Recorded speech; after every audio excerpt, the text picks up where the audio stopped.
ഉം, ഉം. ശരി. വ്യത്യസ്ത ഗ്രന്ഥങ്ങളുണ്ട്. അതിൽ നമ്മൾ നാട്യശാസ്ത്രമൊക്കെ പോകുന്നതിന് മുമ്പ് നമുക്ക് ഉം, ഏറ്റവും പ്രധാനപ്പെട്ടതായിരിക്കുന്ന കാമസൂത്രത്തിൽ ഒരു 3-ാമത്തെ അധ്യായമുണ്ട്. ഉം, വ്യത്യസ്ത ഗ്രന്ഥങ്ങൾ നോക്കാം നമുക്ക്. അതിൽ എനിക്ക് ഏറ്റവും എളുപ്പമായിട്ട് തോന്നിയത്, അല്ലെങ്കിൽ ആദ്യമായിട്ട് ഒരു കുട്ടി നോക്കേണ്ടത്, കാമസൂത്രത്തില് ആദ്യത്തെ അധികരണത്തിൽ തന്നെ, അതായത് 3-ാമത്തെ അധ്യായം എന്നാണ്, അതിൽ ഉം, ശില്പങ്ങളുടെ ബേസ് ചെയ്തിട്ട് 6 ഭാവങ്ങളെ ചിത്രകളിക്ക് വേണമെന്ന് പറയുന്നുണ്ട്. ഉം, അതിൽ പ്രധാനമായിട്ടത് രൂപഭേദം, പ്രമാണം, ഭാവം, ലാവണ്യയോജനം, സാദൃശ്യം, വർണ്ണികാഭംഗം. ഇതാണ് 6 ഭാവങ്ങളെ ഒരു ചിത്രകല അല്ലെങ്കിൽ നമ്മൾ ഒരു ചിത്രത്തെ നോക്കുന്ന വ്യക്തി ഇത് മനസ്സിലാക്കിയിരിക്കണം എന്നാണ് പറയുന്നത്. രൂപഭേദാഹ പ്രമാണാനി ഭാവലാവണ്യയോജനം സാദൃശ്യം വർണ്ണികാഭംഗിതി ചിത്രം ഷഡംഗകം. 6 അംഗങ്ങളോട് കൂടിയിരിക്കുന്ന ഈ 6 മനസ്സിലാക്കിയാൽ ഏത് വ്യക്തിക്കും, അത് ചിത്രകാരന് മാത്രമല്ല, അതിനെ ആസ്വദിക്കാൻ ശ്രമിക്കുന്ന ഏതൊരു വ്യക്തിക്കും അതിനെ ആസ്വദിക്കാനാവുമെന്നാണ് ആചാര്യൻ പറയുന്നത്. അതായത് ഒരു ചിത്രത്തെ കണ്ടു കഴിഞ്ഞാൽ ഒരു വ്യക്തി എങ്ങനെ മനസ്സിലാക്കണം എന്നുള്ളത് ഈ 6 മനസ്സിലാക്കിയാൽ മതി എന്നാണ് ആചാര്യൻ പറഞ്ഞു വെക്കുന്നത്. ഉം, ഉം. ശ്രദ്ധിച്ചോളണം, ഇത് ചിത്രകാരന് മാത്രമല്ല എന്നുള്ളതാണ് രസകരം. ആ, ആ, ആ. നമ്മൾ പറയാ ചിത്രസൂത്രം എന്നൊക്കെ പറഞ്ഞിട്ടുണ്ടെങ്കിൽ അത് ചിത്രകാരന്മാർക്ക് മാത്രമാണെന്നാണല്ലോ വെപ്പ് സാധാരണ. അതെ അതെ ശരിയാ. ഇവിടെ പറഞ്ഞിരിക്കുന്ന വെച്ചാൽ ആസ്വാദനം ചിന്തിപ്പിക്കുന്ന അല്ലെങ്കിൽ ആസ്വാദനം ക്ഷമിക്കുന്ന എല്ലാവർക്കും ഇത് വേണം എന്നുള്ളതാണ് നിയമം. ഉം. നമുക്ക് ഈ 6 നോക്കിക്കഴിഞ്ഞാൽ എന്ന് വെച്ചാല് ചിത്രകാരനും വേണം, ചിത്ര ആസ്വാദകനും വേണം. വേണം. കാരണം ഇത് രണ്ടിനും വേണ്ടിയിട്ടാണല്ലോ ഈ സാധനം അതെ അതെ വരുന്നത്. അതെ അതെ ശരി. ഒരു ചിത്രകാരൻ ചിത്രം വരയ്ക്കുന്നത് മറ്റുള്ളവർക്ക് വേണ്ടിയിട്ടാണ്. അതെ അപ്പൊ അതിന്റെ ആധാരം എന്താണെന്ന് അറിയാതെ ഒരു വ്യക്തിക്ക് അതിനെ ആസ്വദിക്കാൻ സാധ്യമല്ല. അതെ ശരി. അപ്പൊ അതിന്റെ തിയറി ഇതാണെന്ന് മനസ്സിലാക്കിയാൽ ഭയങ്കര എളുപ്പമാണെന്നാണ് നിയമം. നമുക്ക് കാമസൂത്രമൊക്കെ, സാധാരണ കാമസൂത്രം എന്നൊക്കെ പറഞ്ഞിട്ടുണ്ടെങ്കിൽ വ്യത്യസ്ത സബ്ജക്ട്, വേറെ സബ്ജക്റ്റ് ആയിട്ട് എല്ലാവരും കണക്കാക്കുക. പക്ഷെ ചിത്രകലയെ കുറിച്ച് വളരെ കൃത്യമായൊരു ധാരണ ശരിക്കും കാമസൂത്രകാരൻ കൊടുക്കുന്നുണ്ട്. അപ്പൊ അതിൽ ആദ്യത്തെ നമുക്ക് നോക്കാം. ആദ്യത്തെ അതാണ് രൂപഭേദം. ഉം. രൂപം എന്ന് പറഞ്ഞാൽ സാമാന്യമായിട്ട് തന്നെ അറിയാം, ഒരു വ്യക്തിയുടെ ആകൃതിയാണ് നമ്മൾ രൂപമായിട്ട് കണക്കാക്കുന്നത്. അതെ. അപ്പൊ ഒന്നിന്റെ വ്യത്യസ്തത, ഒന്നിൽ നിന്ന് മറ്റൊന്നിനെ വ്യത്യസ്തമാക്കുന്നതാണ് രൂപം, ആണല്ലോ. അതെ അപ്പൊ ഒരു പ്രത്യേക ഗുണത്തെ യോജിപ്പിച്ച് അതിന്റെ ആകൃതിയെ അഭിവ്യക്തി ചെയ്യിക്കുകയാണ് സാധാരണ ചിത്രകാരൻ ചെയ്യുന്നത്. അതായത് 2-3 രൂപങ്ങൾ ഉണ്ടെങ്കിൽ 2-3 ആകൃതി നമ്മൾ എടുത്തിട്ട് ഇതിൽ നിന്ന് മറ്റൊന്ന് വ്യത്യസ്തമാക്കുക. ഇതല്ലേ സാധാരണ രൂപം. അതെ അതെ അതെ ശരിയാ. അതായത് അതിന്റെ ആകൃതിയെ അഭിവ്യക്തി ചെയ്യിപ്പിക്കുക എന്നർത്ഥം പറയും. ഉം. രസകരം എന്ന് വെച്ചിട്ടുണ്ടെങ്കിൽ ബാക്കിയുള്ള ഇതെല്ലാം ചക്ഷുരേന്ദ്രിയ ഗ്രാഹ്യമായിട്ടാണ് രൂപം പറയുന്നത്. അതായത് കണ്ണുകൊണ്ട് കാണുന്നതാണ് രൂപം. പക്ഷേ ചിത്രത്തിൽ മാത്രം നമ്മൾ 2 സാധനം പറയും, 2 മാധ്യമങ്ങളെ കണക്കാക്കണം എന്നാണ് നിയമം. അതായത് ഒന്ന് കണ്ണുകൊണ്ട് കാണുക, രണ്ടാമത്തത് ആത്മാവിനെ കൊണ്ട് അറിയുക എന്ന് പറയും. കാരണം ചിത്രത്തിന് മാത്രമുള്ളതിൽ കാണുന്നതിൽ ഈ രൂപത്തിന് മാത്രമേ ഇവിടെ ഒരു പ്രത്യേകത, അന്തർമുഖമായ സൗന്ദര്യം അതിലുണ്ടെന്നുള്ളതാണ്. അതായത് കണ്ണുകൊണ്ട് കാണുന്നത് സാധാരണ ചെറുത്, വലുത്, നീളം കൂടിയത്, തടിച്ചത്, കറുത്തത് എന്നൊക്കെയാണ്. പക്ഷേ ഈ ചിത്രത്തിൽ മാത്രം മറ്റൊന്നുണ്ട്, അന്തർമുഖമായ രൂപമുണ്ട്. കാരണം നമ്മൾ കാണുന്നതായ രൂപത്തിലുള്ള സൗന്ദര്യമല്ല മറ്റൊരാളുടെ സൗന്ദര്യം, അല്ലെങ്കിൽ ആ രൂപഭേദം. അപ്പൊ അതിന്റെ മാധുര്യം കണ്ണുകൊണ്ട് കാണുന്നത് മാത്രമല്ല ചിത്രകാരന്മാരുടെ മനസ്സുകൊണ്ടും കൂടി ഉണ്ട് അവിടെ. അപ്പൊ രൂപത്തെ ഈ 2 ഭാവങ്ങളിൽ നമുക്ക് കാണാം. ഒന്ന് കണ്ണുകൊണ്ടുള്ള ആസ്വാദനം, 2 ആ കണ്ണുകൊണ്ട് കണ്ട് അത് പതുക്കെ ആത്മാവിലേക്ക് എത്തി ആ ഭാവവും കൂടെ വരുമ്പോഴാണ് അതിന്റെ മനോഹാരിത കൂടുക. ഇപ്പോ ഫോർ എക്സാമ്പിൾ, ഇപ്പോ ഒരു സ്ത്രീയെ കാണുമ്പോൾ ഒരു സ്ത്രീത്വം വിളങ്ങുന്ന രൂപമായിട്ടാണെങ്കിൽ കുട്ടിയെ കയ്യിൽ പിടിച്ചാൽ അത് മാത്രമല്ല, അത് മാതൃത്വം എന്ന ഭാവം നമ്മളുടെ ഉള്ളിൽ സ്ഫുരിക്കും. ശരിയല്ലേ? കയ്യിൽ ചൂല് കണ്ടു കഴിഞ്ഞാൽ മറ്റൊരർത്ഥമായി. കയ്യിൽ കണ്ടിട്ടുണ്ടെങ്കിൽ ചിത്രം മാത്രമല്ല വരുന്നത്, അതിന്റെ അന്തർമുഖമായ ആത്മാവിലേക്ക് ഒരു അർത്ഥം തനിയെ വന്നു തുടങ്ങി. ഒരു അന്നപൂർണയുടെ ഭാവം തനിയെ വന്നു. അപ്പൊ ചിത്രത്തിലെ അന്തസത്ത കൂടി കണക്കാക്കിക്കൊണ്ടാണ് എന്ത് വരിക, രൂപഗുണം വരിക. അപ്പൊ രൂപഭേദം എന്ന് പറഞ്ഞാൽ ഒരു ചിത്രകാരന്റെ രൂപഭേദം എന്ന് പറഞ്ഞു കഴിഞ്ഞാൽ, അല്ലെങ്കിൽ ആ ഭാവം കണക്കാക്കുന്നത് ഒന്ന് കണ്ണുകൊണ്ട് കാണുന്നതും അതിലേക്ക് നിങ്ങൾ അഭിവ്യക്തിപ്പിക്കുന്ന അല്ലെങ്കിൽ ആശയത്തെയും കൂടെ സ്പഷ്ടമാക്കുന്നതായിരിക്കണം രൂപഭേദം. അതായത് ഒരു പിക്ചർ ഉണ്ടെങ്കിൽ എല്ലായ്പ്പോഴും ഈ ഒരു ഗുണം അതിലുണ്ടാവണം. ഈ രൂപരേഖ എത്ര സ്പഷ്ടമാകുന്നു അത്രയും ചിത്രം സ്പഷ്ടമായി തീരുന്നതാണ് 1-ാമത്തെ നിയമം. ക്ലിയർ അല്ലേ? ക്ലിയർ ആണ്, ക്ലിയർ ആണ്. അതായത് ഒരു പിക്ചർ വരയ്ക്കുകയാണെങ്കിൽ ഒരു ഇത് വരയ്ക്കുകയാണെങ്കിൽ അതിന്റെ ആകൃതി പ്രത്യേകം ഉണ്ടായിരിക്കണം, അതിന്റെ ഗുണത്തെ നിങ്ങൾ യോജിപ്പിച്ചിരിക്കണം. അതെ, ക്ലിയർ അല്ലേ? അതെ, ശരിയാ. അപ്പോ ഒരു രൂപം വന്നു കഴിഞ്ഞാൽ ഇനി രണ്ടാമതൊരു ചിത്രത്തിനുണ്ടാകുന്ന ഗുണം എന്ന് പറയുന്നത് ഇനി പ്രമാണമാണ്. ഉം. അതായത് ഒരു രൂപം നിങ്ങൾ സ്പഷ്ടമായി ചെയ്യാൻ പോയി കഴിഞ്ഞാൽ ഇനി രണ്ടാമത് അതിന്റെ ആദ്യം വരേണ്ടത് പ്രമാണമായിരിക്കണം ചിത്രത്തിൽ.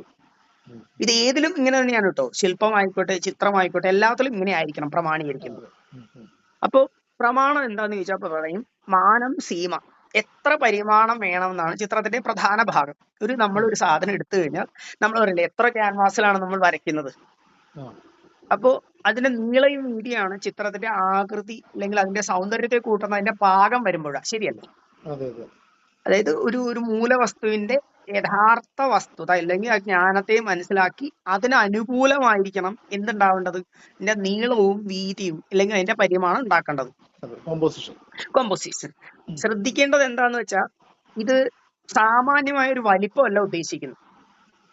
ആ. പ്രമാണം എന്നത് അതിന്റെ വലിപ്പമല്ല, ഏതൊരു വസ്തുവിനെയാണോ നാം കാണിക്കാൻ ശ്രമിക്കുന്നത് ഇല്ലെങ്കിൽ എത്ര കാണിച്ചാലാണോ അതിന്റെ മാനം അല്ലെങ്കിൽ ഭംഗി അതിന്റെ സ്പഷ്ടത ഉണ്ടാവുന്നത് അതിനെ ഉറപ്പിക്കുന്നതാണ് അതിന്റെ മാനം. അതെ, ക്ലിയർ ആയല്ലോ?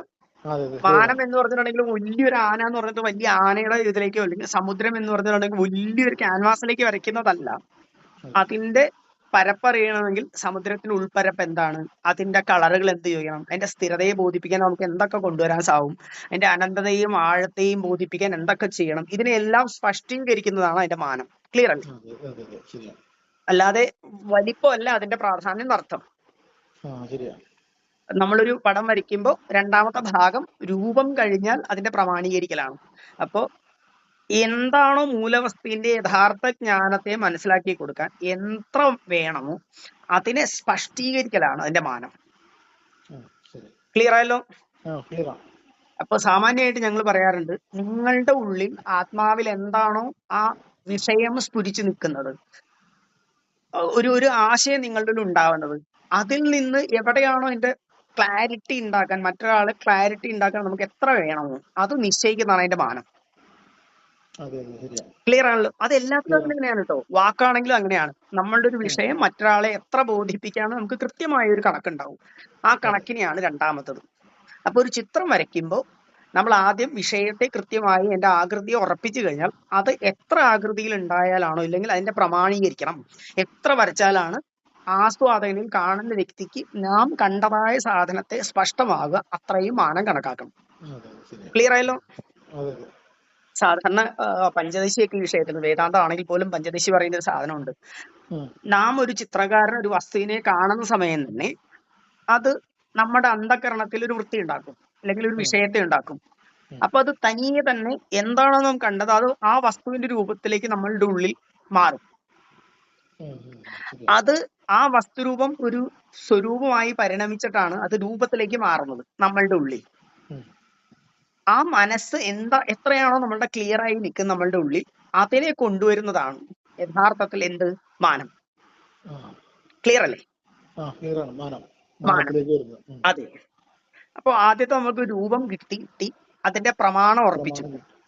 ഈ ഉറപ്പിച്ചു കഴിഞ്ഞാൽ മൂന്നാമത്തേത് എല്ലായ്പ്പോഴും ചിത്രത്തിലും ഇതിലും വരേണ്ടത് ഭാവമാണ്. ഭാവം എന്നാൽ നാം വരയ്ക്കുന്ന ചിത്രത്തിന്റെ ഭംഗിയെ അല്ലെങ്കിൽ അതിന്റെ സ്വഭാവത്തെ, അതിന്റെ വ്യംഗ്യമായ ഒരു പ്രക്രിയയെ പറയുന്നതാണ് ഭാവം. ശ്രദ്ധിക്കേണ്ടത് എന്ന് വെച്ചാൽ ഈ ഭാവമാണ് യഥാർത്ഥത്തിൽ വികാരത്തെ ഉണ്ടാക്കുന്നത്. അപ്പൊ ചിത്തവൃത്തി എന്ന് പറയുന്നത് ഇതിനെയാണ്. അപ്പൊ സാമാന്യ വ്യക്തിയിൽ അല്ലെങ്കിൽ നിർവികാരമായി ഞാൻ ഇങ്ങനെ ഒരു ചിത്രത്തെ നോക്കുമ്പോൾ എന്നിൽ ഒരു വികാരത്തെ ഉണ്ടാക്കാൻ സാധിച്ചാൽ അതാണ് ചിത്രം. കൃത്യല്ലേ? അപ്പോ ശരീരേന്ദ്രിയ വർഗസ്യ വികാരാണാം വിധായകാഹ ഭാവവിഭാവജലിതാ ചിത്തവൃത്ത ഈരിതാഹ. അപ്പൊ ഒരു ചിത്രത്തിൽ നിന്ന് നിങ്ങൾക്ക് ഒരു വികാരത്തെ ഉണ്ടാക്കാനാവണം. അപ്പൊ രണ്ട് തരത്തില് എന്താ വെച്ചാൽ ചിത്രകാരന് ഉണ്ടാവുന്ന വികാരം ക്യാൻവാസിലേക്ക് പകർത്തപ്പെടുമ്പോൾ കാഴ്ചക്കാരനും ഇതേ വികാരങ്ങൾ ഫീൽ ചെയ്യണം. അതെ, അത് തന്നെ. ഇപ്പോ ഈ വികാരത്തെ തന്നെ നമുക്ക് രണ്ടായിട്ട് പറയാം. ഒന്ന് പ്രകടമായിട്ടുള്ളതും ഒന്ന് അപ്രകടമായിട്ടുള്ളതും. ഇപ്പൊ പ്രകടമായി കാണുന്നത് നമ്മൾ ചിത്രത്തിൽ കാണുന്നത്, ഇപ്പൊ നമ്മൾ ക്ഷേത്രത്തിലൊക്കെ പോകുമ്പോൾ ഭിത്തിയിലുണ്ടാകുന്ന ചിത്രങ്ങൾ കണ്ണുകൾ കൊണ്ട് കാണുന്നതാണ് അത്ഭുതത്തോടു കൂടി കാണുന്ന ഒരു കുട്ടി. പ്രച്ഛന്നത്വം എന്ന് പറയുന്നത് വ്യഞ്ജനാഭാവമാണ്. നേരിട്ട് കാണാതെ, നേരിട്ട് കണ്ണുകൊണ്ട് കാണുന്നതല്ലാതെ ഉണ്ടാകുന്ന ആശയപ്രകടനങ്ങൾ. ഇപ്പൊ ചിത്രത്തിലെ കണ്ണുകൾ, ഹൃദയത്തിന്റെ അവസ്ഥയെ കാണിക്കുന്ന ഭാവങ്ങൾ, ഇതെല്ലാം വ്യഞ്ജനയാണ്. അപ്പൊ കണ്ണുകളിലൂടെ ഇപ്പൊ ചിത്രസൂത്രത്തിൽ മാത്രം പറയുന്ന വ്യത്യസ്തമായ കണ്ണുകളുടെ ഭാവമുണ്ട്. ചാപാകാരം, മത്സ്യോദരം, ഉത്പലഭദ്രം, പത്മപത്രം, ശശം, ഇവയെല്ലാം ഭാവപ്രകടനത്തിനാണ്. ഇപ്പൊ സൗന്ദര്യത്തെ മാത്രം പറയുമ്പോ ധനുരാകൃതിയാണ്. വിലാസം അല്ലെങ്കിൽ കാമുകത്വം ഒരു ഇത് കാണിക്കുകയാണെങ്കിൽ സാധ്യത മത്സ്യത്തിന്റെ ഇതുമാതിരി കാണിക്കും. ശാന്തി അല്ലെങ്കിൽ ഗംഭീരമായി കാണിക്കണമെങ്കിൽ നീലകമലത്തിന്റെ പോലെയാണ് കണ്ണുകൾ കാണുക. ഭയം കാണിക്കുമ്പോ പത്മപത്രം കാണിക്കും. ചഞ്ചലത്വം കാണിക്കാൻ മാനിന്റെ കണ്ണുകളാവും.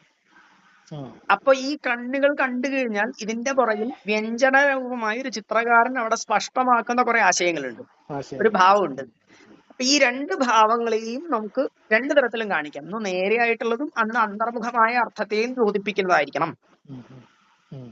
അപ്പൊ ഈ ശരിക്കും ചിത്രസൂത്രം ശരിക്കും 3 തരത്തിലുള്ള ശാരീരികമായ ഭാവം കാണുന്നുണ്ട്. ഒന്ന് നമ്മൾ നേരിട്ട് കാണുന്നതും കേൾക്കുന്നതൊക്കെയല്ല. രണ്ടാമത്തതാണ് പറയുക, ജോലി ചെയ്യുക, ക്രിയകളെല്ലാം ബോധിപ്പിക്കുന്നത്.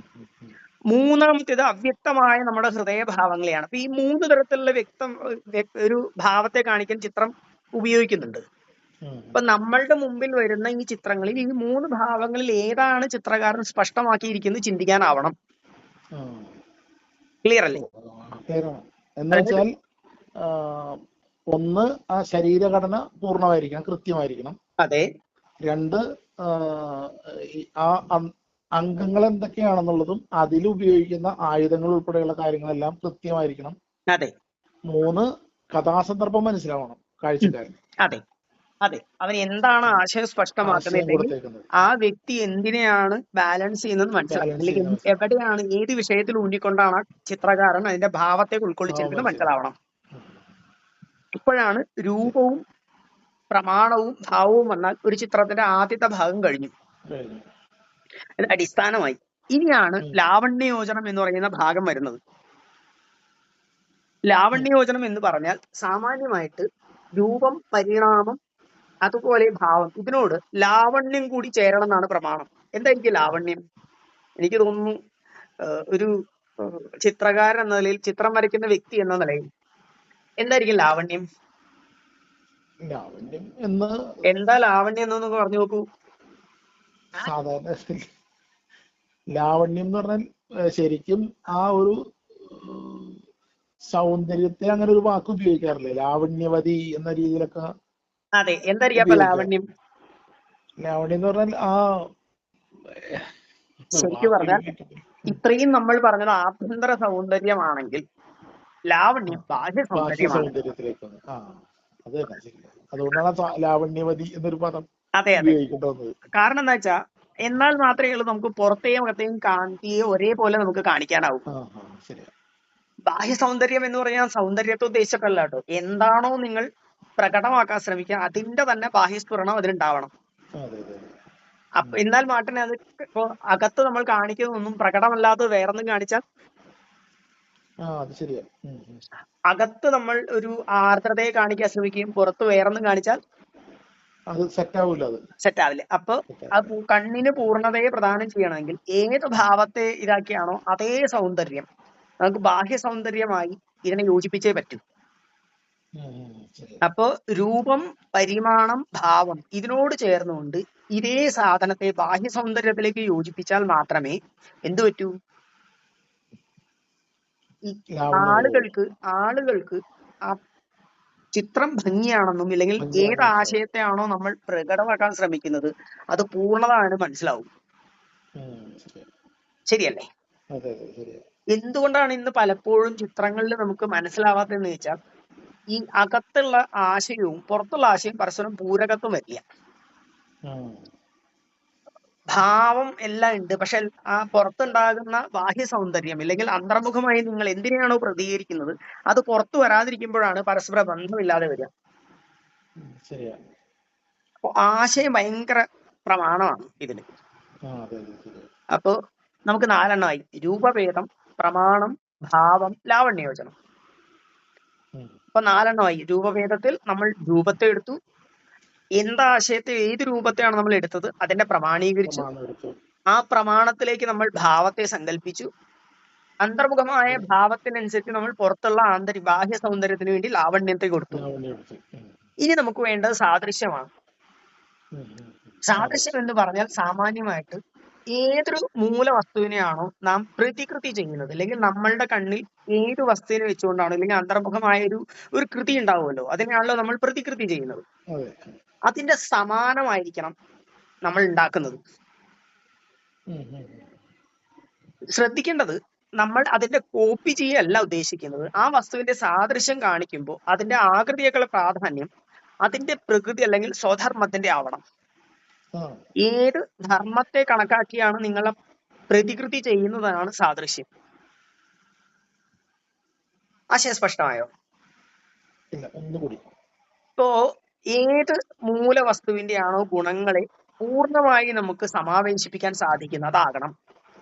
എന്തിനെയാണ്, ഇപ്പൊ ഒരു പശു ആണെങ്കിൽ ആ പശുവിന്റെ ഗുണങ്ങളെ പൂർണ്ണമായി സമാവേശനം ചെയ്യുന്നതായിരിക്കും എന്റെ ആകൃതി അല്ലെങ്കിൽ സാദൃശ്യ വസ്തു ആയിരിക്കണം നിങ്ങൾ പുറത്തേക്ക് കൊണ്ടുവരേണ്ടത്. അപ്പൊ അതിന്റെ ധർമ്മത്തെ പ്രകടമാക്കാനായിരിക്കണം. ഇപ്പോ ഇതില് സാധാരണ സ്ഥിരം ഞാൻ പറയുന്ന ഒരു സാധനമാണ്. നമ്മൾ കഴിഞ്ഞ ഇതില് പറഞ്ഞിരുന്നു, ദേവിയുടെ കാളിയുടെ ഒരു ഇത് വന്നപ്പോ കഴിഞ്ഞ പ്രാവശ്യം നമ്മളൊരു ഡിസ്കഷനിൽ വന്നിരുന്നായിരുന്നു കാളി മേഘസമപ്രഭ എന്നുള്ളത്. എന്നുവെച്ചാ മേഘസമപ്രഭ എന്ന് പറഞ്ഞു കഴിഞ്ഞാൽ നമ്മൾ കാളി എന്നുള്ള വർണ്ണത്തെയാണ് നമ്മൾ എടുക്കുക. ഇവിടെ ശ്രദ്ധിക്കേണ്ടത് മേഘസമം എന്നാ പറഞ്ഞിരിക്കുന്നത്. മേഘത്തിന് സമമാണ്, കറുത്ത മേഘത്തിന് സമം എന്നാ പറഞ്ഞിരിക്കുന്നത്. അപ്പൊ അവിടെ ഒരു ഗുണത്തെയാണ് നമ്മൾ എടുത്തിരിക്കുന്നത്, ശരിയല്ലേ? അതിന്റെ പ്രകൃതി അല്ലെങ്കിൽ ധർമ്മമാണ്. അപ്പൊ വർഷമേഘത്തിന്റെ ധർമ്മം എന്ന് പറയുന്നത്, നമ്മൾക്ക് കറുത്ത മേഘം വന്നു കഴിഞ്ഞാൽ ആദ്യം പറയുന്ന മഴ വരുന്നതെന്നാണ്. അപ്പൊ മഴ എന്തിനാന്ന് ചോദിച്ചാൽ അതിന്റെ ധർമ്മം എന്ന് പറയുന്നത് അതായത് ഉണങ്ങി വരണ്ടിരിക്കുന്ന പ്രകൃതിയെ, ഭൂമിയെ നനച്ച് വർഷം ചെയ്ത് സൃഷ്ടിക്ക് കാരണഭൂതമാക്കുക എന്നുള്ളതാണ്. ആണല്ലോ? അപ്പൊ അതിന്റെ ധർമ്മം കാണിക്കുകയാണ്, ശരിയല്ലേ? ഇപ്പൊ ഒരു വസ്തുവിന്റെ സാദൃശ്യം കാണിക്കുമ്പോൾ നിങ്ങൾ അതിന്റെ ധർമ്മത്തെ കാണിക്കുന്ന വിധത്തിലാണ്. ഞാൻ ഇത് ഉദാഹരണം പറഞ്ഞതാണ്. എന്താണോ അതിന്റെ ധർമ്മം നമ്മൾ കാണിക്കാൻ ശ്രമിക്കുന്നത് അതിന്റെ ഈക്വലന്റ് ആയിരിക്കണം. അതിന്റെ ആകൃതിയേക്കാൾ പ്രാധാന്യം അല്ലെങ്കിൽ ആ പ്രകൃതി അല്ലെങ്കിൽ അതിന്റെ സ്വധർമ്മത്തിന് പ്രകടമാക്കാനായിരിക്കണം എന്നർത്ഥം. ക്ലിയർ അല്ലേ? അതാണ് സാദൃശ്യം. സാദൃശ്യം. ഇപ്പൊ കൃഷ്ണന്റെ രൂപം എടുക്കുമ്പോൾ അതിൽ നിന്ന് എന്ത് ഗുണമാണെന്ന് യോജിപ്പിക്കേണ്ടത് തീർച്ചയാക്കിക്കൊള്ളണം. ഇപ്പൊ ഗോപാല ശബ്ദം എടുത്തു കഴിഞ്ഞാൽ മനസ്സിലാക്കിക്കൊള്ളണം, ഗാം പാലയതീതി ഗോപാലഹ എന്ന് പറഞ്ഞാൽ പൂർണ്ണമായും ശരിയാണ്. പുറത്തുള്ള പശുവിനെ നോക്കുന്നതായ ഒരു ദേവനെയാണ് നമ്മൾ കണക്കാക്കുന്നത്, ശരിയല്ലേ? പക്ഷെ ശ്രദ്ധിക്കേണ്ടത്, എന്തുകൊണ്ടൊരു ചിത്രത്തിലേക്ക് വരുമ്പോ ഗോപാല എന്ന് പറയുന്നത് വെച്ചാൽ അവിടെ അന്തർമുഖമായ ഒരു അർത്ഥതലം അവിടെയുണ്ട് പശുവിന്. കാരണം പുറത്ത് പശുവിന്റെ ഗുണം എന്ന് പറഞ്ഞാൽ കൃത്യമായി ഒരു പശുവിന്റെ നമ്മൾ പശുവിനെ കിട്ടുന്ന സ്ഥലം ക്ലീനാക്കി നല്ല വൃത്തിയായി നോക്കി വേണ്ട രീതിയിൽ പരിപാലിക്കുന്ന, വേണ്ട രീതിയിൽ ഭക്ഷണം കൊടുത്ത് അതിനെ വരികയാണെങ്കിൽ, പുല്ല് വേണ്ട രീതിയിൽ കൊടുത്ത് വളർത്തുകയാണെങ്കിൽ ഏറ്റവും നല്ല ശുദ്ധമായ പാല് നമ്മുടെ പശു തരുന്നുണ്ട്, ഇല്ലേ? അതേപോലെ അതിന്റെ ഗുണമാണ് നമ്മളിലേക്ക് എടുത്താൽ പശുവിന് ഗോരിന്ദ്രിയ, ഒരു വ്യക്തിയുടെ ഇന്ദ്രിയമാണ് പശുവിന് തുല്യം. തോന്നിറക്ക പോവും. അപ്പൊ അതിനെ നിയന്ത്രിച്ച് അതിന് കൊടുക്കേണ്ടതായ വിഷയങ്ങളെ, അതിന് വേണ്ടതായ ഭക്ഷണങ്ങളെ മാത്രം കൊടുത്ത് ശുദ്ധമായി ആ പശുവിനെ നിയന്ത്രിച്ചാൽ എപ്രകാരമാണ് പശുവിൽ നിന്ന് കൃത്യമായ ഒരു പാല് കിട്ടുന്നത്, ശുദ്ധമായ പാല് കിട്ടുന്നത്, അതുപോലെ നമ്മളുടെ ഇന്ദ്രിയങ്ങളിൽ നിന്ന് ശുദ്ധമായ ജ്ഞാനം ഉണ്ടാകും. അപ്പൊ ആ ധർമ്മത്തിന്റെ പരിപൂരണമാണ് ഗോപാലൻ.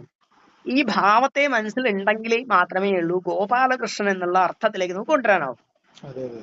കൃത്യല്ലേ? അപ്പൊ സാദൃശ്യം എന്ന് പറയുന്നത് നമ്മൾ വെറുതെ കോപ്പി ചെയ്യൽ മാത്രമല്ല, അതിന്റെ ധർമ്മത്തെ പൂരണം ചെയ്യുന്നതും ആകണം. ക്ലിയർ ആയില്ലേ? അതുണ്ടായിരിക്കണം, ആ രചനയിലും ആ സൃഷ്ടിയിൽ ഉണ്ടായിരിക്കണം. ഇപ്പോ നമ്മളിപ്പോ പോകുന്ന സ്ഥലത്ത് ഏതെങ്കിലും ഒരു സ്ത്രീ ഇത് ചെയ്യുന്നതോ ഇല്ലെങ്കിൽ ഒരു പുരുഷൻ എന്തെങ്കിലും പണിയെടുക്കുന്നതോ ചെയ്താൽ കാര്യമില്ല. അതിലേക്ക് ആ ധർമ്മം വരുമ്പോഴല്ലേ അതിന്റെ ഒരു പൂർണ്ണത വരൂ. അല്ലാതെ നേരെ കോപ്പി ചെയ്ത് കഴിഞ്ഞാൽ അതിൽ ഒരു സാധാരണ വ്യക്തി ചെയ്യുന്നത് മാത്രമേ ആവൂ. അതിന്റെ ഭംഗിയില്ല എന്നല്ല ഞാൻ പറയുന്നത്. പക്ഷെ നിങ്ങൾ ഏത് ധർമ്മത്തെ പ്രകടിപ്പിക്കാനാണോ, ഏതെങ്കിലും ഒരു ധർമ്മത്തെ ആണല്ലോ ചിത്രകാരൻ കാണുക, ആ ധർമ്മത്തെ അതിലുണ്ടാകണം. ആ ഗുണം മറ്റു രൂപത്തിലേക്ക് കൊണ്ടുവന്നു കഴിഞ്ഞാൽ അത് എനിക്ക് മനസ്സിലാകാനാകണം. ഇല്ലെങ്കിൽ ഒരു വ്യക്തിക്ക് ആസ്വാദനം കൃത്യമായി മനസ്സിലാക്കാനായാൽ അവിടെ സാദൃശ്യമായി. ക്ലിയർ അല്ലേ? എന്ന് വെച്ചാൽ വീണാ സരസ്വതിയെ വരക്കുമ്പോൾ ആ വീണ വായിച്ചിരിക്കുന്ന ആ ഭാവം മനസ്സിലില്ലെങ്കിൽ വീണ വെറുതെ പിടിച്ചിരിക്കുന്ന ഒരു അത് തന്നെ അവസ്ഥയിലേക്ക് അത് പോകും. തന്നെ. ആ വീണ എന്തിനെ പ്രതികരിക്കുന്നു, സ്ഥൂലത്തിലും സൂക്ഷ്മത്തിലും ഏത് ധർമ്മത്തെ പ്രതികരിക്കുന്നതാണെന്ന് മനസ്സിലാക്കി വേണം ചെയ്യാൻ. അതെ അതെ ഒരു കർഷകനെ വരയ്ക്കുമ്പോൾ കലപ്പ എന്താണെന്ന് അറിയാത്തൊരു വ്യക്തിക്ക് കലപ്പ മാത്രം വരച്ചിട്ട് കാര്യമില്ല. കാര്യമില്ല. ശരിയാ. ഒരു പേന, ഒരു അധ്യാപകന്റെ കയ്യിൽ വടി ഉണ്ടെങ്കിൽ മനസ്സിലാക്കിക്കൊള്ളുന്നത് ദണ്ഡം എന്ന് പറയുന്ന എല്ലാവരും തല്ലാനുള്ളതല്ല, അതൊരു അതെ ധർമ്മത്തെ പ്രകടമാക്കുന്നതാണ്. അതെ അതെ ഒരു പുസ്തകം പിടിച്ച ദേവിയുടെ കയ്യിൽ ഒരു ഗ്രന്ഥം ഉണ്ടെങ്കിൽ അതിനൊരു ഒരു ഒരു ഗുണമുണ്ട്, ഒരു ധർമ്മം ഉണ്ടെന്ന് മനസ്സിലാക്കി വേണം. ആ അതെ ധർമ്മം എന്താണെന്ന് മനസ്സിലാക്കി വരച്ചാൽ മാത്രമേ അതിന്റെ പൂർണ്ണത വരൂ. ശരിയാ. ക്ലിയർ അല്ലേ? അതെ അതെ അതെ ഓക്കെ. അപ്പൊ രൂപം, അതിന്റെ പ്രമാണം വന്നു, അതിലേക്ക് ഭാവം കൽപ്പിച്ചു, അന്തർമുഖമായിരിക്കുന്ന ഈ സാധനത്തോടൊപ്പം പുറത്തുള്ള ബഹിർമുഖമായിരിക്കുന്ന ലാവണ്യത്തെ കൊണ്ടുവന്നു, അതിന്റെ സാദൃശ്യം കൊണ്ടുവന്നു. സാദൃശ്യം. ഇനിയാണ് ആറാമത്തേതാണ് വർണ്ണികാഭംഗം. വർണ്ണിക. ഈ സാധനത്തിൽ പലതരം വർണ്ണങ്ങളെ യോജിപ്പിച്ച് പറയുന്നതാണ് വർണ്ണികാഭംഗം എന്ന് പറയുക. ഏറ്റവും പ്രകടമായിരിക്കുന്നതാണ് ഏത് സ്ഥാനത്ത് ഏത് വർണ്ണം പ്രയോഗിക്കണം, ഏത് കളറിനോട് ഏത് ചേർന്നാലാണ് എവിടെ ആ ചിത്രത്തിൽ ഭംഗിയാവുക, ആ ആശയം പ്രകടമാകുക, അതെ അതിനെ യോജിപ്പിച്ച് ചെയ്യുന്നതിനെയാണ് വർണ്ണികാഭംഗം എന്ന് വിളിക്കുന്നത്. ഈ വർണ്ണങ്ങളാണ് യഥാർത്ഥത്തിൽ ചിത്രത്തിന്റെ പൂർണ്ണതയെയും അതിന്റെ ആശയത്തെയും വ്യക്തമാക്കുന്നത്. അതെ അപ്പോ വർണ്ണത്തെ പ്രകടമാക്കുക എന്ന് പറഞ്ഞാൽ ബാക്കി 5 പേപ്പറിൽ വരച്ചാൽ എന്തെങ്കിലുമൊക്കെ ആവാം, പക്ഷെ ഈ വർണ്ണികാഭംഗം എന്നത് അഭ്യാസത്തിലൂടെ ഉണ്ടാവുന്നതാണ്. ആ ആ ശരിയാ. അത് എല്ലാവർക്കും സാധ്യമല്ല. ഉം, ഉം, ഉം. ഞങ്ങള് സാധാരണ ഇദ്ദേഹം തന്നെ എന്താ പറയാ ശാസ്ത്രത്തിൽ പറയുന്നുണ്ട്, വർണ്ണജ്ഞാനം ഇടാനാസ്തിക്കും തസ്യ ജപപൂജനയും. ഈ വർണ്ണജ്ഞാനം ഇല്ലാതെ ബാക്കി എന്തുണ്ടായാലും അതിന്റെ പൂർണ്ണത വരില്ല. ഉം, ശരിയാ. കാരണം വെച്ചാൽ പ്രകൃതിയാണെങ്കിലും വ്യക്തിയാണെങ്കിലും പശുപക്ഷി ഇവയിലെല്ലാം ഈ വർണ്ണികാഭംഗമാണ് യഥാർത്ഥത്തിൽ ഒന്നിന്റെ മറ്റൊന്നിന്റെ വ്യത്യസ്തതകളെ അല്ലെങ്കിൽ പൂരണത്തെ ചെയ്യുന്നത്. ശരിയല്ലേ? അതെ അതെ അതെ ശരിയാ. അപ്പോ ഇനിയൊന്ന് നമ്മൾക്കൊന്ന് സങ്കല്പിച്ച് നോക്കൂ. ഒരു ചിത്രം എന്ന് പറയുന്ന ഒരു ചിത്രകാരന് മാത്രമല്ല, ഏത് വ്യക്തിയും ഒരു ചിത്രത്തെ കാണുമ്പോൾ ഇത്രയും സാധനം വ്യത്യസ്തമായ ആചാരങ്ങൾ വ്യത്യസ്ത രീതിയിൽ പറയുന്നുണ്ട് കേട്ടോ. ഞാനിവിടെ കാമസൂത്രകൻ വാത്സ്യാനന്ദ മാത്രം എടുത്താൽ പോലും ഒരു വ്യക്തി ആസ്വാദനത്തിന് കാണുന്നതായ ഒരു ചിത്രത്തെ എങ്ങനെ കാണണം, എന്തൊക്കെ അതിൽ ഉൾപ്പെട്ടിട്ടുണ്ടെന്ന് വളരെ മനോഹരമായിട്ട് പറഞ്ഞു വെക്കുന്നുണ്ട്. ഉം, ശരിയാ. ഈ ആശയത്തിലൂടെ തന്നെ നമ്മളുടെ ദേവതകളെയും അല്ലെങ്കിൽ ബിംബങ്ങളെയും ചിത്രത്തെയും യോജിപ്പിക്കുമ്പോൾ മാത്രമേ നമുക്ക് ആ ചിത്രം എന്തിനെന്ന് മനസ്സിലാവൂ. അതെ ഇനി നമ്മളുടെ നോക്കിയാൽ മതി, എയിൽ നമ്മൾ കൊടുക്കുമ്പോഴോ ഇല്ലെങ്കിൽ വ്യത്യസ്തമായ ചിത്രങ്ങൾ ഇന്ന് ആൾക്കാർ വരയ്ക്കുമ്പോൾ പലപ്പോഴും മിസ് ചെയ്യുന്ന സാധനം എന്താന്ന് വെച്ചാൽ ഈ പറയുന്ന നമ്മൾ പറയില്ലേ, ഭരതന്റെ ഇതിൽ പറയുന്ന പോലെ ഈ താളമാന രസാശ്രയ വിലാസാംഗ വിക്ഷേപ എന്ന് പറയുന്ന പോലെ താളവും മാനവും എല്ലാം ചേർന്ന് വരുമ്പോഴാണ് ഒരു ചിത്രത്തിന്റെ പൂർണ്ണത വരിക. അതെ അതെ ശരിയാ. അതിന്റെ അനുകൂലമായ വിഷയങ്ങളും എല്ലാം അതിലേക്ക് വരണം. ഇന്ന് എന്തു പറ്റുന്നെന്ന് ചോദിച്ചാൽ ഈ പരസ്പര പൂരകത്വം ഇല്ല. അതെ ഓ എനിക്ക് തോന്നുന്നു ബാലാ സരസ്വതി അല്ലെങ്കിൽ ബാലയുടെ ചിത്രം വരയ്ക്കുമ്പോൾ ശ്രദ്ധിച്ചാൽ മതി, മുഖം 4 വയസ്സുള്ളതാണെങ്കിൽ ശരീരം 10 വയസ്സുള്ളവരെയാണ്. അതെ അതെ അതെ എങ്ങനെയാണ് ചേരുക? ചിലരുടെ കണ്ണ്, കുഞ്ഞു കുട്ടിയുടെ കണ്ണിന് പകരം ചെറിയ മുഖത്തിൽ വലിയ കണ്ണുകൾ, ചിലവർക്ക് ചില ദേവതകൾക്ക് പ്രൗഢമായിരിക്കുന്ന ദേവതകൾക്ക് ചഞ്ചലമായ കണ്ണുകൾ. അതായത് ചിരസ്ഥായി ആയിരിക്കുന്ന ദേവതയ്ക്ക് വേണ്ടത് സ്ഥിരപ്രകൃതിയായ കണ്ണുകളാണ്. അവിടെ ചഞ്ചലമായിരിക്കുന്ന മാനിന്റെ കണ്ണുകളെ വരയ്ക്കും. ചിലവർക്ക് ധീരതയായിരിക്കുന്ന കണ്ണുകളെ വരയ്ക്കും. ഒന്ന് സങ്കല്പിച്ചു നോക്കൂ എന്തായിരിക്കും അവസ്ഥ എന്ന്. ശരിയാണ്. എല്ലാരും ശരിക്കും പറഞ്ഞ ഓപ്പോസിറ്റ് ആയി മാറല്ലേ. ആ ദേവതക്ക് പ്രധാനമായിട്ടും നഷ്ടപ്പെടുന്ന ചൈതന്യവും. അതെ അതെ. ഇപ്പോ പത്മപത്രം വരയ്ക്കുമ്പോ വ്യത്യാസം കാണിക്കുന്നത് ഭയമാണ്. അതെ അതെ ശരിയാ. അപ്പൊ ഒരു നമ്മൾക്ക് ഇഷ്ടപ്പെട്ട ഒരു ദേവന്റെ അല്ലെങ്കിൽ ദേവതയുടെ ഇതുപോലെ മത്സ്യത്തിന്റെ അല്ലെങ്കിൽ അങ്ങനെ വരയ്ക്കുമ്പോ ഉണ്ടാകുന്ന പ്രശ്നം എന്ന് വെച്ചാൽ വിലാസരൂപിണിയാണ്. അപ്പൊ അവിടെ കൊണ്ടുപോയിട്ട് മറ്റൊരു ചിത്രത്തിൽ ഒരു കണ്ണ് വരയ്ക്കുമ്പോ തോന്നിയ മാതിരി കണ്ണ് വരയ്ക്കാൻ പാടില്ല. ആ കണ്ണ് പ്രകടമാക്കുന്ന ഒരാശയുണ്ട്. യഥാർത്ഥ പ്രമാണം ആരും നോക്കുന്നില്ല. ഇല്ല. അപ്പൊ എവിടെ അപകടം വരുന്നത് വെച്ചാൽ ആ ചിത്രത്തിലേക്ക് നോക്കുമ്പോ ഏത് ഭാവത്തെ പ്രകടമാക്കാനാണോ ധ്യാന ശ്ലോകങ്ങളെല്ലാം നിൽക്കുന്നത്, അതിന്റെ നേരെ വിപരീതമായൊരു അവസ്ഥ എന്തിൽ വരും? ചിത്രത്തിൽ വരും. ഈ ചിത്രത്തെയാണ് നമ്മൾ പൂജിക്കുന്നത്. വൈകല്യമായി. വൈകല്യമായി. അപ്പൊ കാണുന്ന ആൾക്കും ആരാണെങ്കിൽ പോലും അയാൾക്ക് ഉണ്ടാക്കുന്ന റിഫ്ലക്ഷൻ വ്യത്യാസമുണ്ട്. അതെ, സ്വാഭാവികമാണല്ലോ. അതെ നമ്മൾ യത് ഭാവ തദ്ഭവതി എന്നാണ് നമ്മൾ പറയുക. അപ്പോ വളരെ ശ്രദ്ധയോടുകൂടി ജ്ഞാനത്തെ വളരെ സ്പഷ്ടമായി പറഞ്ഞിരിക്കുന്ന നമ്മളുടെ ആചാര്യന്മാരുടെ മുമ്പിലേക്ക് നമ്മൾ നമ്മളുടെ ആശയത്തെയാണ് കൊണ്ട് അടിച്ചേൽപ്പിക്കുന്നത്. അപ്പൊ ഏത് ദേവത ഏത് ഭാവത്തിലാണെന്ന് മനസ്സിലാക്കി. ഇപ്പൊ നമ്മൾ പറഞ്ഞില്ലേ, ഗുണവും ധർമ്മവും എന്തിനെയാണ് അത് ആധാരമായി നിൽക്കുന്നത് തിരിച്ചറിഞ്ഞു വേണം യഥാർത്ഥത്തിൽ ഓരോ ചിത്രങ്ങളും വരയ്ക്കാൻ. നമ്മൾ ബിംബങ്ങളെ ഇപ്പോൾ ഞങ്ങൾ അമ്പലത്തിൽ പോകുമ്പോൾ ഇല്ലെങ്കിൽ ഏതെങ്കിലും ഒരു കർണാടകയിലോ ഇവിടേക്ക് പോകുമ്പോൾ ഒരു ക്ഷേത്രത്തിലെ ബിംബത്തെ കണ്ടാൽ, ഒരു ശില്പത്തെ കണ്ടാൽ ആദ്യം മനസ്സിലാക്കേണ്ടത് ഏത് ഭാവത്തിൽ നിന്നുകൊണ്ടാണ് ആ ചിത്രത്തെ ഉണ്ടാക്കിയത് മനസ്സിലാക്കിയിട്ട് വേണം അതിനെ നമ്മൾ ചിത്രരൂപത്തിലേക്ക് മാറ്റാൻ. നമ്മൾ ഏതെങ്കിലും ഒരു സ്ത്രീയല്ല വരയ്ക്കുന്നത്. ചിത്രകലയിൽ ഇല്ലെങ്കിൽ ശില്പകലയിൽ വളരെ വ്യക്തമായി ധരിച്ചിരിക്കുന്ന ഒരു ധർമ്മം, ഒരു ഗുണം, ഇങ്ങനെയുള്ള ആശയത്തെ കൂടി സ്പഷ്ടമാക്കിക്കൊണ്ട് അത് പോകുന്നത്. അതിനു പകരം നമ്മൾ വെറും ചിത്രത്തിലേക്ക് മാറ്റാൻ ശ്രമിച്ചാൽ, നമ്മളുടെ ആശയത്തെ ഉണ്ടാക്കാൻ ശ്രമിച്ചാൽ പണിയിട്ടു. അവിടെ നമ്മുടെ ആശയത്തിന് പ്രസക്തി ഇല്ല. നിങ്ങൾ നിങ്ങളുടെ ഭാവത്തെ ഉണ്ടാക്കിക്കോളൂ, പക്ഷെ അംഗാംഗ ലക്ഷണങ്ങൾ വളരെ വ്യക്തമായിരിക്കണം.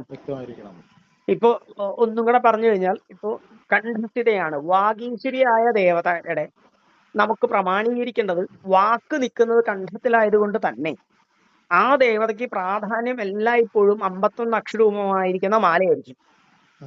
അവിടെയാണ് ഔചിത്യോ ആഭരണം. അപ്പൊ വാക്കിന്റെ ഔചിത്യം കണ്ഠത്തിലാണ്. ഇനി രണ്ടാമത് നമ്മൾ വിഷയത്തെ, പാദത്തിനാണെങ്കിൽ ഗതിരൂപിണിയായിരിക്കുന്ന പ്രാണസ്വരൂപത്തിലെ ആധാരമായിരിക്കുന്ന ദേവതയാണെങ്കിൽ അതിന്റെ ആഭരണം എന്ന് പറയുന്നത് കാലിലെ പാദസരായിരിക്കും. കാരണം എവിടെ പോകണം, എങ്ങനെ പോകണം എന്ന് ആ ഔചിത്യം നിൽക്കുന്നത് പാദസ്വരത്തിലാണ്. അപ്പൊ പാദത്തിന്റെ ഇതായിരിക്കും പ്രമാണം. ഇനി വിഷയത്തെ ബോധിപ്പിക്കാനാണെങ്കിൽ വിഷയരൂപത്തിലിരിക്കുന്ന ദേവതയാണെങ്കിൽ വിഷയത്തിൽ അങ്കുലികളാണ്. അപ്പോ പ്രധാനമായിട്ട് ദേവിയുടെ ഏതെങ്കിലും കയ്യിൽ പ്രധാനമായിട്ട് അങ്കുലികൾ കണ്ടാൽ മനസ്സിലാക്കിക്കൊള്ളണം, അങ്ക്യത്തെ വിഷയോ ബുദ്ധ്യതീതി തദ്ലാതീതി അങ്കുലം.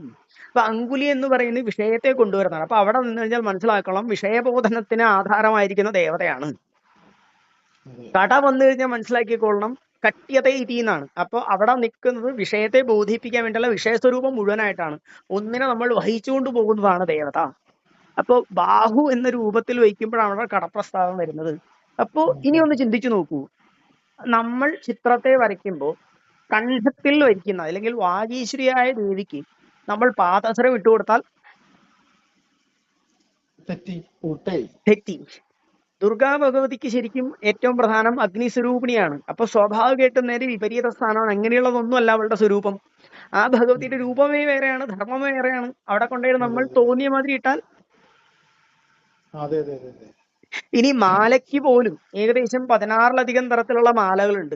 തലയിൽ ധരിക്കുന്നത്, ചെവിയുടെ അവിടെ ധരിക്കുന്നത്, കണ്ഠത്തിൽ ധരിക്കുന്നത്, നമ്മുടെ നാഭി വരെ എത്തുന്നത്, കാൽപാദം വരെ. ഈ ഓരോ മാലകൾ പോലും ഓരോ ദേവതകൾക്കും വ്യത്യസ്തമായ ആശയങ്ങളെ സ്പഷ്ടീകരിക്കാനാണ്.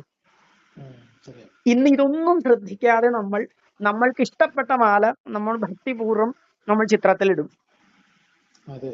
ഇവിടെ പ്രശ്നം വരുന്നത് വെച്ചാൽ മാക്സിമം അലങ്കരിക്കുകയാണല്ലോ. അതെ, പക്ഷെ ഈ അലങ്കാരം ഔചിത്യമായിരിക്കണം എന്ന് നിയമമുണ്ട്. നമ്മളിപ്പോ ഒരു മരണ വീട്ടിൽ പോകുന്ന സമയത്ത് നമ്മൾ ഏത് വസ്ത്രം, ഏത് ആഭരണം ധരിക്കുന്ന നമുക്ക് ഔചിത്യമുണ്ട് ഇല്ലേ? അമ്പലത്തിൽ പോകുമ്പോ, വിവാഹത്തിന് പോകുമ്പോ, കോളേജിൽ പോകുമ്പോ, ഒരു ഓഫീസിലേക്ക് പോകുമ്പോ, ഒരു ഗസ്റ്റിന്റെ അടുത്തേക്ക് പോകുമ്പോ, ഒരു ഗസ്റ്റായി പോകുമ്പോ, ഇതെല്ലാം വേറെ വേറെ വേറെയാണ് നമ്മൾ ചെയ്യുന്നത്. വരുന്നുണ്ട്. അപ്പൊ ഇതേപോലെ ഓരോ ദേവതകളുടെയും ധർമ്മവും കർമ്മവും അനുസരിച്ച് എന്ത് വേണം? ഔചിത്യമുണ്ട്. അതിനനുകൂലമായിട്ടാണ് പണ്ടുള്ള ധ്യാനം വന്നിരിക്കുന്നത്. ഈ കഴിഞ്ഞ ദിവസം എൻ്റെ അടുത്ത് ഒരാള് ഒരു ചിത്രത്തിന്റെ കറപ്ഷന് വേണ്ടി വന്നു. അത് ഇതായിരുന്നു, നമ്മുടെ കാളിയമർദ്ദനം. കാളിയമർദ്ദനത്തിൽ കൃഷ്ണൻ ഏതാണ്ട് ഒരു 15 വയസ്സിന് മുകളിലുള്ള ഒരു കൃഷ്ണനായിട്ടാണ് നിൽക്കുന്നത്. പക്ഷേ എന്താ വിഷയം എന്ന് വെച്ചാൽ സർവാഭരണ വിഭൂഷിതനാണ് കൃഷ്ണൻ. അതെങ്ങനെ സാധ്യവും? രംഗം അതല്ല. അതെ. പക്ഷെ ഞാനത് വിശദീകരിച്ചിട്ട് പറഞ്ഞു ഇനിയിപ്പോ ഈ ചിത്രത്തിൽ ഒന്നും ചെയ്യാൻ പറ്റില്ല, നിരാശപ്പെട്ടു പോകേണ്ടവരും. പക്ഷെ എന്തായാലും ഒന്ന് മാറ്റി വരക്കണം വേറെ. ഇപ്പൊ ഇത് വരച്ചത് വീട്ടിൽ വെച്ചു, വേറെ ആർക്കും കൊടുക്കണ്ട, വേറെ ഒരെണ്ണം കൃത്യമായിട്ട് വരക്കാം. ആ ഒന്നും ചെയ്യേണ്ട, ആ കഥ വായിക്കുക, എന്നിട്ട് ആ ഭാവം ഉൾക്കൊണ്ട് വരച്ചാൽ മതി എന്ന് പറഞ്ഞു. അവിടെയാണ് പലപ്പോഴും നമ്മൾ അപകടം വരുത്തുന്നത്. ശ്രദ്ധിക്കേണ്ടത് 3 ഭാവങ്ങൾ ഭാരതത്തിന്റെ ഇതിലുണ്ട്. ഇതിഹാസം, പുരാണം, തന്ത്രം. ഇത് മൂന്ന് ഭാവത്തെയാണ്. ഇതിഹാസങ്ങൾ ധർമ്മത്തെ പ്രേരിപ്പിക്കാൻ വേണ്ടിയാണ്. ധർമ്മം ചര. അപ്പോ ധർമാധർമ്മങ്ങളെ വിവേചിച്ച് പറയാൻ വേണ്ടിയാണ് നമ്മൾ ഇതിഹാസങ്ങളെ പറയുക. നേരെ മറിച്ച് പുരാണമാണെങ്കിൽ തത്വമാണ്. അന്തർമുഖമായ തത്വങ്ങളെ വിശദീകരിച്ചുകൊണ്ടാ പോവുക. നേരെ വിപരീതം തന്ത്രത്തിൽ വരുമ്പോ നേരെ ദേവതാ വിഭാവങ്ങളിലേക്ക് വന്നോടെ. അപ്പൊ ഇത് മൂന്ന് തരത്തിലാണ്. അപ്പൊ ഏത് വരയ്ക്കുന്നു, ഏത് ഭാവത്തിലാണ് അത് നിൽക്കുന്നതെന്ന് അറിഞ്ഞ് ഏത് ദേവതയാണ് ആരെയാണെന്ന് കണക്കാക്കി വേണം എന്ത് ചെയ്യാൻ, ചിത്രങ്ങളിലേക്ക് ഈ 6 ഭാവങ്ങളെ കൊണ്ടുവരാൻ. ഇനി ഒന്ന് ചിന്തിച്ചു നോക്കി, ഈ 6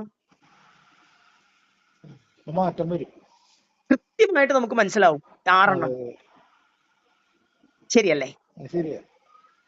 ശരിക്കും പറഞ്ഞപ്പോ ഇതിഹാസം എടുത്തിട്ട് കൊമേഴ്സ്യലാക്കാൻ പറ്റുള്ളൂ. നമ്മൾ അതാണ്, നിങ്ങൾ ഏത് ധർമ്മത്തെയാണ് എടുക്കുന്നത്, ധർമ്മം എന്നൊരു സാധനവും ഗുണവും ഇല്ല. നിങ്ങൾ ഒരു രൂപത്തെ എടുക്കുന്നു, വരയ്ക്കുന്നു, പക്ഷെ അതിൽ എന്ത് ഗുണത്തെയാണ് നിങ്ങൾ പ്രതികരിക്കാൻ ശ്രമിക്കുന്നത്? എന്താണ് ധർമ്മം അതിലൂടെ യോജിപ്പിച്ചിരിക്കുന്നത്? എന്തിന്റെ സാദൃശ്യമാണ്? ഇന്നതില്ല യഥാർത്ഥത്തിൽ. ഇവിടെയാണ് ധ്യാന ശ്ലോകങ്ങൾ ഇല്ലെങ്കിൽ ഇന്ന് വരയ്ക്കുന്ന ചിത്രങ്ങൾക്ക് പൂർണ്ണത വരാത്തതിന്റെ കാരണം, ആശയം സ്പഷ്ടമാകാത്തതിന്റെ കാരണം എന്താന്ന് വെച്ചാൽ, നമ്മളുടെ ശാസ്ത്രത്തിന്റെ രീതിയിൽ അതിലേക്ക് നോക്കുമ്പോൾ പരസ്പര പൂരകമല്ല. കാരണം അവിടെ ഒരു വ്യക്തമായൊരു ധാരണ ഉണ്ടല്ലോ. ശില്പശാസ്ത്രത്തിനും ഇല്ലെങ്കിൽ ചിത്രശാസ്ത്രത്തിനൊക്കെ ഒരു കൃത്യമായൊരു ധാരണയുണ്ട്. ഇന്ന രീതിയിൽ അത് നോക്കണം, അതാണ് നമ്മളുടെ രീതി. ഇന്ന് ആ ഭാവം ഇല്ല. ഭക്തി കൊണ്ട് എല്ലാം യോജിപ്പിക്കുമ്പോൾ ഈ ധർമ്മം വിട്ടുപോയി. ശരിയാ. കാരണം എനിക്കത് പലപ്പോഴും ഫീൽ ചെയ്തിട്ടുണ്ട്. ഞാൻ പലരെ പഠിപ്പിക്കുന്ന സമയത്ത് അവര് വേറൊരു ചിത്രം നോക്കിയിട്ട് ആ ചിത്രത്തിലെ കൃഷ്ണന്റെ കണ്ണ് നല്ല ഭംഗിയുണ്ട്, അത് ഇവന്റെ ചിത്രത്തിലേക്ക് കൊണ്ടുവരും. അവനാ ഭാവം ഉൾക്കൊള്ളാനോ അതിന്റെ എന്താണ് അതിന്റെ പ്രമാണം നോക്കാനോ തയ്യാറല്ല. അതെ, ഏത് കണ്ണ് ഏത് അവസ്ഥയിലാണ് വേണ്ടത്, അവന്റെ അംഗാഭരണങ്ങൾ ഏത് സ്ഥലത്ത് നിൽക്കുമ്പോഴാണ് ഗുണകരമാണ്. ഗോപാലൻ എങ്ങനെയാണ് മാധവന്റെ പിക്ചർ വരിക? ഇപ്പൊ പരസ്പരം ഒരു സാധനം ഉണ്ടല്ലോ, രാജാവായി നിൽക്കുന്ന കൃഷ്ണൻ എങ്ങനെയാണ് ഗോപാലന്റെ വേഷത്തിൽ വരിക?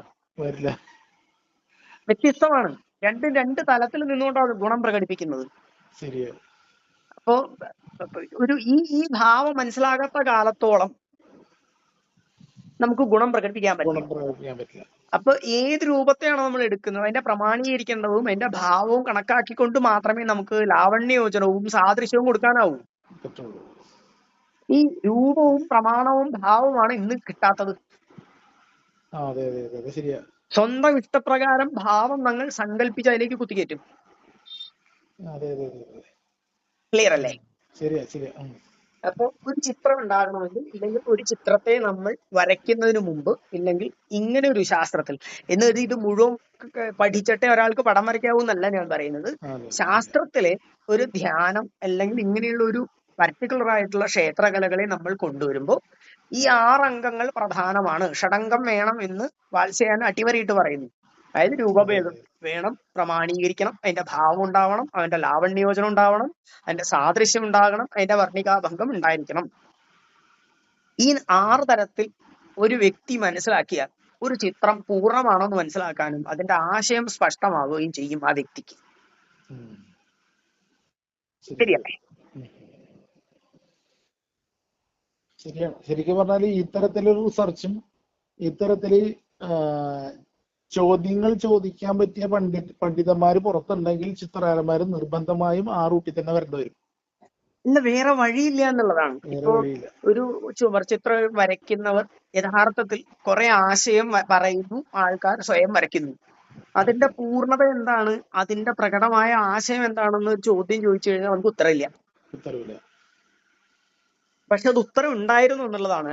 അതുകൊണ്ടാണ് ഈ ശില്പശാസ്ത്രം എന്ന് പറയുന്ന ഭാഗം ഇല്ലെങ്കിൽ ചിത്രസൂത്രം മാതിരിയുള്ള വളരെ ഗഹനമായ പഠനം നമ്മളുടെ ഭാരതത്തിലുള്ളത്. അപ്പൊ നമുക്കത് വേണ്ടത് ഒരു ധ്യാനത്തിന്റെ സ്പഷ്ടമായി മനസ്സിലാക്കി ഇല്ലെങ്കിൽ അതിനെ പറഞ്ഞു കൊടുക്കാൻ പറ്റുന്ന ആചാര്യന്മാരുണ്ടാവണം, അതിന് അനുകൂലമായി വരയ്ക്കാൻ പറ്റുന്ന ചിത്രകാരന്മാര് ഉണ്ടായേ തീരൂ.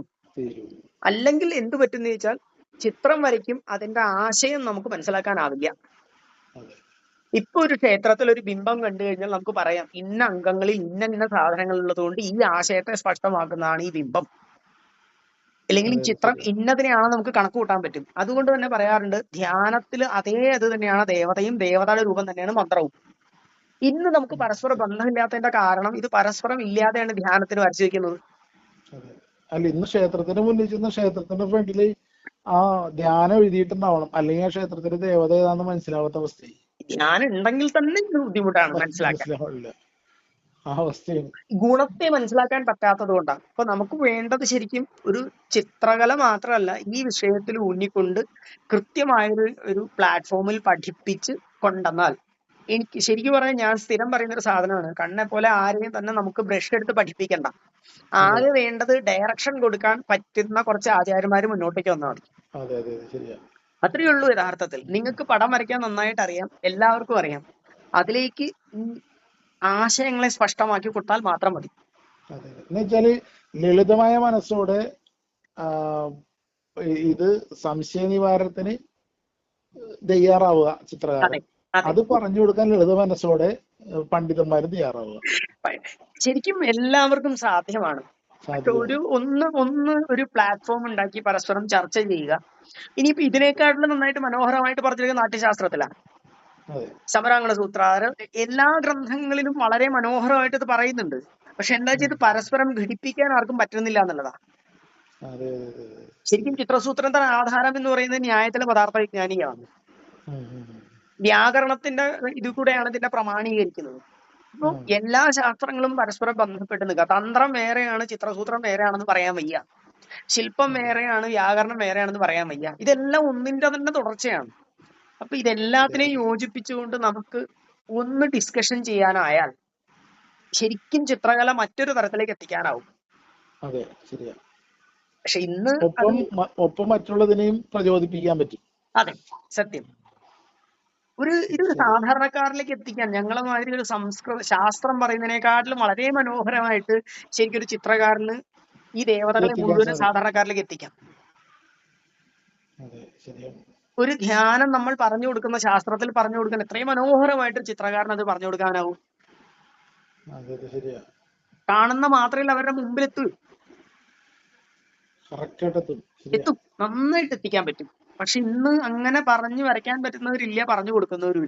അതിന്റെ ഞാൻ ഒരിക്കൽ ഉമേഷ് അടുത്ത് ചോദിച്ചു, ഉമേഷ് ഞാൻ പുറത്ത് ചിത്രങ്ങളൊന്നും കൃത്യമായിട്ട് കാണാൻ പറ്റില്ല, ശില്പങ്ങളും കാണുന്നില്ല, പക്ഷെ ക്ഷേത്രങ്ങളുടെ അകത്തെ പ്രതിഷ്ഠ അതാ മൂല്യമാണല്ലോ, അപ്പൊ അതിലെങ്കിലും കണക്കും കാര്യങ്ങളും കൃത്യമാണെന്ന് ഉമേഷ് വളരെ വിരളമാണ്. അതും തെറ്റാണ് ചെയ്യണത്. അതെ, അവിടെയാണ് നമുക്ക് ഈ പ്രമാണീകരിക്കേണ്ടത് എങ്ങനെയാന്നുള്ളത് ഒരു ചോദ്യം തന്നെയാണ്. കാരണം തന്ത്രിമാർക്ക് ഇത് കൃത്യമായിട്ട് കണക്ക് കൊടുക്കാൻ പറ്റുന്നില്ല ശില്പികൾക്ക്. ശില്പി ഫോളോ ചെയ്യണത് അവരെയല്ല, കാരണം ഇത് ഉപയോഗം അവർക്കല്ലേ, തന്ത്രിമാർക്കല്ലേ. അതെ അതെ, സത്യം. ആചാര്യന്മാർക്കാണ് ഇതിന്റെ ഉപയോഗം. അപ്പൊ അതുകൊണ്ട് അവൻ കൊടുക്കുന്ന കണക്ക് വെച്ച് പിന്നെ അവിടെ പണിത് വെച്ചിട്ടുണ്ടെങ്കിൽ ചിലപ്പോ അവര് പറയും അന്ന് അത് മതി എന്ന് പറയും. കഴിഞ്ഞ ദിവസം ഒരു ക്ഷേത്രത്തിൽ പോയ സമയത്ത് അവിടെ ദ്വാരപാലകരുടെ പിക്ചർ കണ്ടു. ദ്വാരപാലകരുടെ പിക്ചർ ദേവിയുടെ ദ്വാരപാലകരാണ്, പക്ഷെ പരസ്പരം ഒരു ബന്ധമില്ലാത്ത കുള്ളന്മാരെ പോലെ മുഖവും, കാല് ഒരു ബന്ധമില്ലാത്ത, ശരീരത്തിന് അംഗാംഗ ലക്ഷണങ്ങൾ ഒന്നും ചേരാത്ത രീതിയിലുള്ള രണ്ട് ദ്വാരപാലകർ. അപ്പൊ ഞാൻ പറയുമായിരുന്നു, പരമേശ്വരിയായ ഭഗവതിയുടെ ദ്വാരപാലകരെയാണ് നമ്മൾ വെക്കുന്നത്, അതിനൊരു ആശയമുണ്ട്. അല്ലെങ്കിൽ ഭഗവതിയുടെ ദ്വാരപാലകർ എന്ന് പറയുന്നുണ്ടെങ്കിൽ അതിനൊരു ആശയം ഉണ്ടെന്ന് നമ്മൾക്ക് തോന്നാത്ത കാലത്തോളം ഇങ്ങനെയാവും. ഏതെങ്കിലും പ്രതിഭയല്ല അത്. അവർക്ക് രണ്ടുപേർക്കും ഒരു പേരുണ്ട്, അതിനൊരു കൃത്യമായ ഒരു ആശയമുണ്ട്. ദേവിക്കാകുമ്പോ അംബാംബാലിക എന്ന് പറഞ്ഞിട്ട് ഇങ്ങനെ പോകുന്നു. അതെ, അതിന് കൃത്യമായ ഒരു അംബികയാണെങ്കിൽ അതിന് ശബ്ദസ്വരൂപമാണ്, അതിന്റെ രണ്ട് ഭാവങ്ങളെയാണ് പ്രതിദാനം ചെയ്യുന്നത്. അപ്പൊ അതിന് കൃത്യമായ താളമാനങ്ങളുണ്ട്, അതിന് കൃത്യമായ ഒരു ഗുണധർമ്മങ്ങളുണ്ട്. അപ്പൊ ഏതെങ്കിലും ഒരു ക്ഷേത്രപാലന് നിങ്ങൾ തോന്നിയ മാതിരി, അല്ലെങ്കിൽ ദ്വാരപാലകർക്ക് നിങ്ങൾക്ക് തോന്നിയ മാതിരി രൂപമല്ല. ഓരോ ദേവതയ്ക്കും ഉണ്ടാകുന്ന ദ്വാരപാലകർക്ക് കൃത്യമായൊരു ധർമ്മമുണ്ട്. ആ ധർമ്മവും ഗുണവും ഇല്ലാതെ, അതിനനുസരിച്ച് രൂപവും ഇല്ലാതെ എങ്ങനെ നമ്മൾ അതിന്റെ ആശയത്തെ സ്പഷ്ടമാക്കും? ശരിയാണ്. കാരണം ഇവരെപ്പോഴും ക്ഷേത്രകലകളില് അതിന് പ്രാധാന്യം കൽപ്പിക്കുന്നില്ല.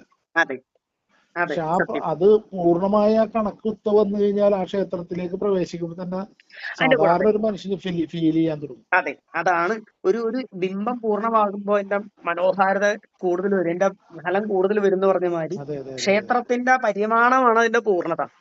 അതേപോലെ അതിൽ വെക്കുന്ന ബിംബങ്ങൾക്കും അതേമാതിരി ചിത്രങ്ങൾക്കെല്ലാം അതിന്റെ പൂർണ്ണത ഉണ്ടാവണം. പണ്ടുണ്ടായിരുന്നു. അതുകൊണ്ടാണ് പഴയ ക്ഷേത്രങ്ങളിൽ കയറുമ്പോ ഫീൽ ചെയ്യണത്. അതെ. അപ്പോ ഇത് ചിത്രകല മാത്രമല്ല, നമ്മൾ ശില്പമാണെങ്കിലും എന്താണെങ്കിലും എല്ലാത്തിനും നമുക്ക് ഈ 6 പ്രധാനമാണ്. ഇതിന്റെ കൂടെയാണ് നമുക്ക് വ്യത്യസ്ത ആചാര്യന്മാരുടെ ഇതേ പ്രമാണത്തെ അല്ലെങ്കിൽ നാട്യശാസ്ത്രത്തിലെയും മറ്റ് ശാസ്ത്രങ്ങളുടെയും പ്രമാണങ്ങളോട് എടുത്തു കഴിഞ്ഞാൽ എത്രമാത്രം ആക്യുറേറ്റ് ആയിട്ട് നമ്മളുടെ ശാസ്ത്രം ഈ ചിത്രകലയെ നോക്കിയിട്ടുണ്ടെന്ന് നമുക്ക് മനസ്സിലാവും. ഏതായാലും ഇന്നത്തെ ഇത് കഴിഞ്ഞിട്ട് നമുക്ക് പറ്റുകയാണെങ്കിൽ അടുത്ത ഗ്രന്ഥങ്ങളിലൂടെയും ഇതേ പ്രമാണത്തെ എങ്ങനെയാണ് ആചാര്യൻ യോജിപ്പിച്ചിരിക്കുന്നത് നോക്കാം. ഇതേപോലെ തന്നെ നമുക്ക് നോക്കാം എന്തായാലും. അപ്പൊ ഏതായാലും ഇതെന്തായാലും ഇന്നത്തെ കൊണ്ട് ഇത് നിൽക്കട്ടെ, ഇനി അടുത്ത ദിവസം നോക്കാം. കേട്ടോ.